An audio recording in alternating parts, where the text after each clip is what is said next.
Right now, we are... Put that in the video.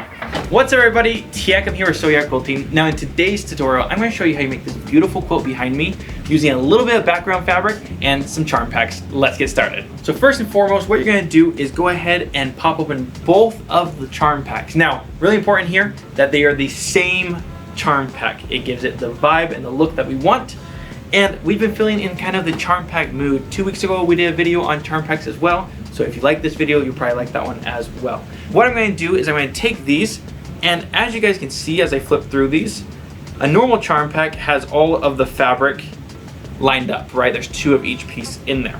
Now you're going to keep it that way, and we're going to just work all the way through, but the thing that we want to be mindful of is lights and dark. So what I mean by that is if your charm pack starts in blue and ends up in white, you're not going to want it to just all the blues be together and all the whites be together. You want to give yourself kind of a 50-50 mix. So as you can see here down at the bottom of mine, I have lights right here. I'm going to go ahead and just pull these aside. That way I can see that I've got about this many lights and that many darks. It will work as long as there's contrast, but we just want to make sure that we're separating them out a little bit. Now from here, we need 2 of the same print. So I got my 2 greens here. And I need 2 of a different color or a different print to work with. It takes 4 5-inch squares to make 1 block and just a little bit of background fabric. This is how I'm going to make up my first block, so I can set these aside. And this is going to be the same thing for all of your blocks. You're going to need 2 sets of 2. First and foremost, we're going to chop this piece into 4 equal squares. And then I'm going to turn it this direction and get my other 2 4 equal 2.5-inch squares, which we're going to be needing here shortly. Same thing here, except I'm going to cut a 2.5-inch, so directly in half. And then I'm going to cut 1/2 inch off the bottom, making this a 4.5 by 2.5-inch rectangle. Super simple cutting, right? We just took the charm pack, cut it into 4 equal parts, 2 equal parts, and then just cut off the bottom. Makes that simple. From here, I'm going to line up my orange fabrics. And what I'm going to do is on the back sides of my green print here, I'm going to give it a marking from the bottom right to the top left corner, just to make sure I know where my sew line is going to be. The technique that we're using is called snowballing. So that's where you take the corner of something and change out its color. It's called snowballing, and it's a very, very common technique in our industry. So once you're done marking, I'm going to directly pick them up and put them onto my rectangle on the right corner. I want it so that the bottom right to top left has the line all the way across it. So the angle is this direction. Then I'm going to pick these up and sew directly onto that line. And because I'm here, I'm going to chain piece them.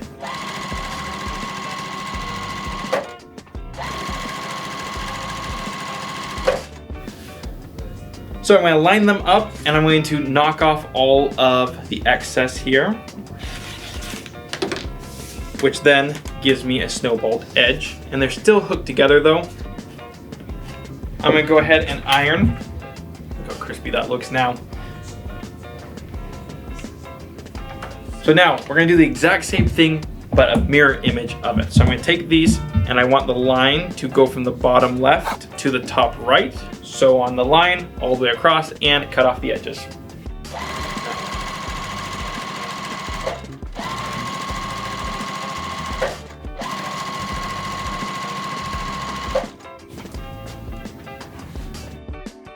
Just easy flying geese, guys. Nothing too complex there.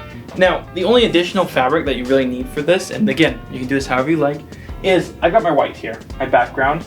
I've used it in a border, I've used it for my binding, I've used it for my cornerstones, but you could mix and match those as well. But I went ahead and cut out my centerpiece, which is a 4.5-inch square, and I've cut out 4 2.5-inch squares. Now, construction on the blocks. Now, we need to explain this so it makes more sense to everyone. There are 2 blocks. Block number 1 we'll call A, and block number 2, which is the B block. The reason why there's 2 different blocks is it makes a more dynamic quilt. Now, we don't want to go ahead and make things more complicated and give you 2 separate blocks. That makes totally more work, more cutting, more everything. This is the same block, 2 orientations. Let me explain. First, we're going to go ahead and put down that 4.5-inch square, and we're going to just line it with the green all the way around, and then we're going to add some cornerstones. Now, I've got some examples for you. super easy construction. All you're gonna do is you're gonna sew your cornerstones to the center, makes 2 different rows, 3 rows, and then you're gonna sew those rows together, which makes this beautiful block here. The more contrasting the colors, the more you're going to see the actual design work. Now, alternate block, which is block number 2, all you do is you just flip these around the other direction, which is gonna make this beautiful diamond pattern, which again, depending on the fabrics that you choose, the contrast of these is what it's all about here. I'm using the same yellow as I'm using here, just the different orientations matter. In this case, if I'm going to do the diamond block, I probably should put the green on the inside. Super easy block construction. They are both the exact same block, just 2 different orientations of the squares themselves. I'm gonna go ahead and sew this all up and finish this off.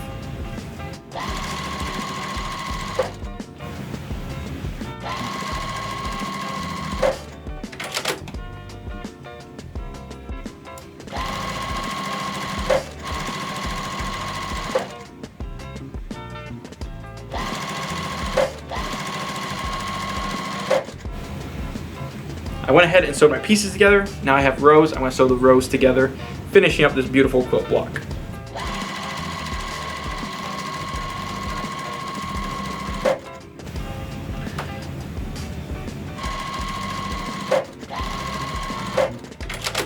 So guys, it's time to hit this with a little bit of steam. Someone's going to be like, Teancum, hit it with steam? That doesn't make any sense. Why would you hit it with steam? That will open up the fibers and then it'll distort the imagery of your quilt block. You know who you are. And so guys, just like that, your quilt block is finished. Now, as far as assembly of this, it's every other one, right? I'm gonna put one here, put one there, which gives us that arrow effect on both sides that you are finding and seeing in the quilt behind me. I went ahead and finished up this quilt already, so that way we can present it to you guys, just so you can see the difference that color actually makes. So let me go ahead and grab that quilt. And guys, such a beautiful and bright quilt. We don't use yellow enough in this industry, but as you can see here, the block orientation is super simple. Star block, diamond block, star block, diamond block, and then the exact mirror of that on the other side. Star, diamond, which gives you the illusion of all these blocks kind of going into each other. And with that guys, if you liked this video, hit the like button, subscribe to the channel if you're new, and don't be afraid to share it with your friends. As always, down in the description below, there's a link where you can go ahead and download this pattern for free. Thank you so much for watching, and we'll see you on the next one.